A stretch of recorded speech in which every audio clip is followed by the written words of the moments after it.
जय श्री राम।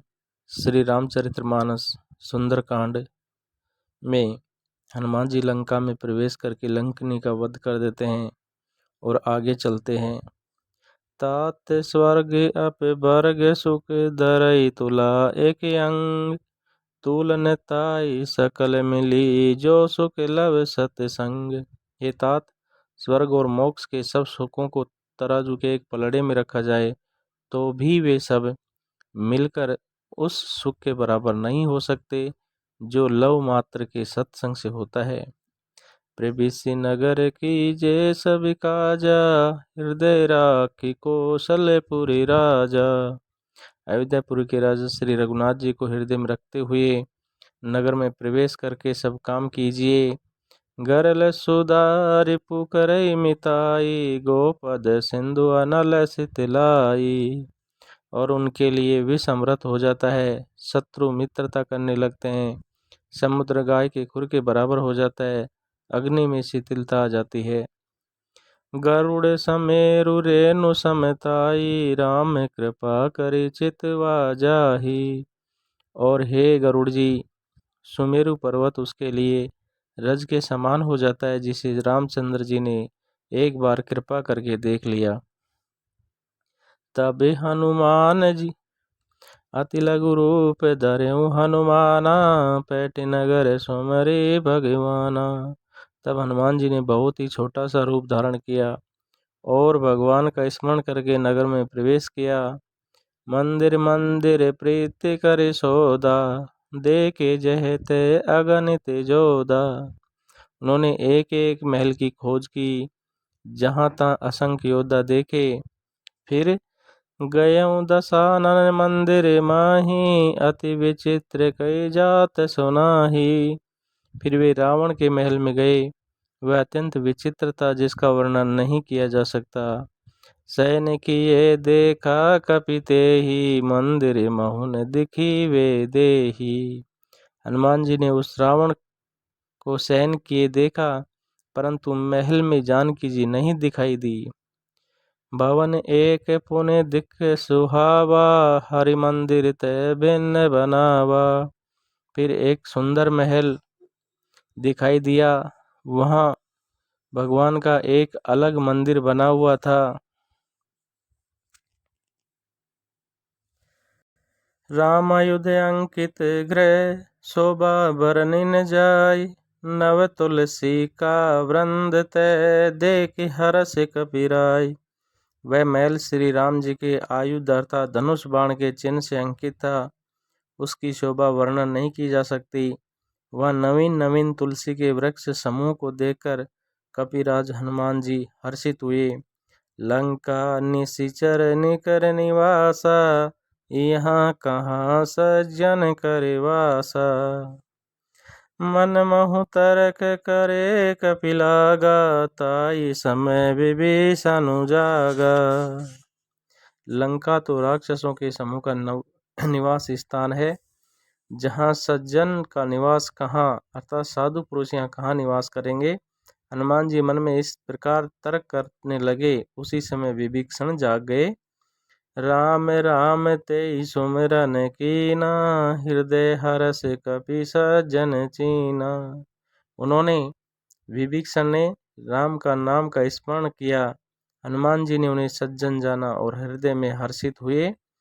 ऐसन हटि कर्यों पहचानी साधु ते होय न कारज हानि। हनुमान जी ने विचार किया कि इनसे हट करके अपनी ओर से ही परिचय करूंगा, क्योंकि साधु से कार्य की हानि नहीं होती।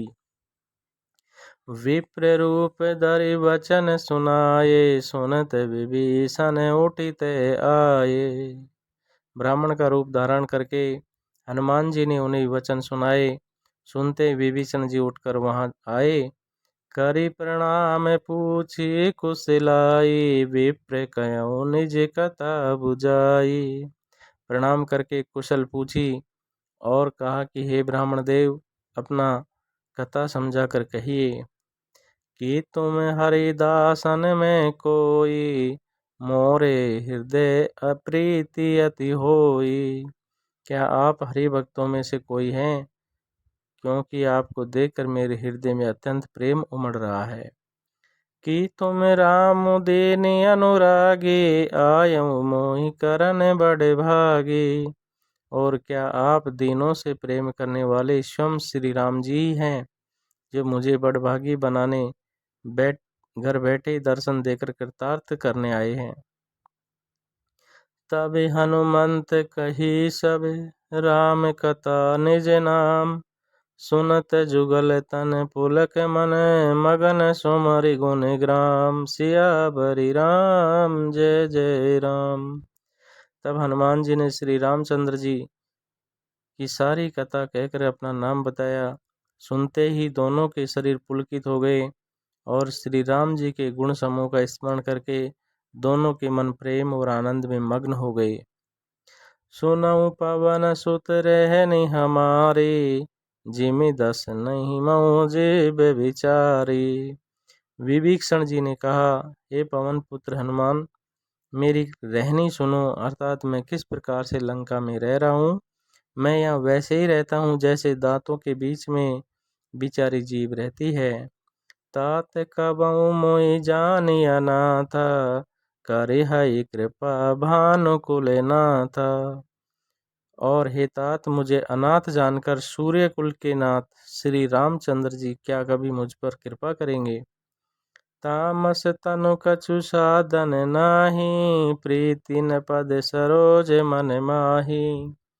मेरा तामसी आता राक्षस शरीर होने से साधन तो कुछ बनता नहीं, और न मन में श्री राम जी के चरण कमलों में प्रेमी है। अब मोहि भरोसे हनुमंता, बिनु हरि कृपा मिले नहीं संता। परंतु ये हनुमान जी, अब मुझे विश्वास हो गया कि श्री राम जी की मुझ पर कृपा है, क्योंकि हरि की कृपा के बिना संत नहीं मिलते। जो रघुवीर अनुग्रह कीना, तो तुम मोहि दरस हट दीना। जब रघुवीर ने कृपा की है, तभी तो आपने मुझे हट करके अपनी ओर से दर्शन दिए हैं। तो हनुमान जी क्या कहते हैं, सुनऊ विभीषण प्रभु के रीति, करई सदा सेवक पर प्रीति। हनुमान जी कहते हैं, हे विभीषण जी, सुनिए, प्रभु की यही रीति है कि वे सेवक पर सदा ही प्रेम किया करते हैं। कहूँ कवन में परम कुलीना, कपि चंचल सबई विधिहीना। भला कहिए, मैं ही कौन सा कुलीन हूँ, जाति का हूँ, चंचल वानर हूँ और सब प्रकार से नीच हूँ। प्रात ले जो नाम हमारा, तेई दिन ताई न मिले आहारा। प्रातः काल जो हम लोगों अर्थात बंदरों का नाम ले ले, तो उस दिन उसे भोजन न मिले। अस में अदम सका सुनु, मोहू पर रघुवीर। कीन कृपा सुमेरी गुण, बरे विलोचन नीर। ए सका सुनिए, मैं ऐसा अदम हूँ, पर रामचंद्र जी ने तो मुझ पर भी कृपा की है। भगवान के गुणों का स्मरण करके हनुमान जी के दोनों नेत्र प्रेम अश्रुओं का जल भराए। जानत हूँ अस स्वामी विसारी, फिरई ते काहे न होए दुखारी। जो जानते हुए भी ऐसे स्वामी रघुनाथ जी को भुलाकर विषयों के पीछे भटकते फिरते हैं, वे दुखी क्यों न हो। ए विधि कहते राम गुण ग्रामा, पावा निरे बाच्य विश्रामा। इस प्रकार श्री राम जी के गुण समूह को कहते हुए उन्होंने अनिर्वचनीय शांति प्राप्त की। पुनि सब कथा विभीषण कही, जय विधि जनक सुतात रही। फिर विभीषण जी ने श्री जानकी जी जिस प्रकार वहाँ लंका में रहती थी, वह सब कथा कही। तब हनुमंत कहा, सुन भ्राता, देख चहु जानकी माता। और फिर हनुमान जी ने कहा, हे भाई सुनो, मैं जानकी माता को देखना चाहता हूँ। जुगति विभीषण सकल सुनाई, चले पवन सुत विदा कराई। जुगति विभीषण सकल सुनाई, चल्यों पवन सुत विदा कराई। करि सोई रूप गयों पुनि तैवा, बन अशोक सीता रे जेवा। विभीषण जी ने माता के दर्शन की सब युक्तियां कह सुनाई। तब हनुमान जी विदा लेकर और फिर वहां से चले और पहले का मशक शरीर का रूप धारण वहां करके गए जहां अशोक वन के जिस बाग में सीता जी रहती थी। और फिर आगे का वृतांत हम नेक्स्ट जो भाग आएगा उसमें सुनाएंगे कि किस प्रकार माता सीता के दर्शन हनुमान जी करते हैं और किस प्रकार मन ही मन वो दुखी होते हैं, कैसे वो मुद्रिका उनको श्री राम जी के द्वारा दी हुई मुद्रिका सीता माता को देते हैं। जय श्री राम।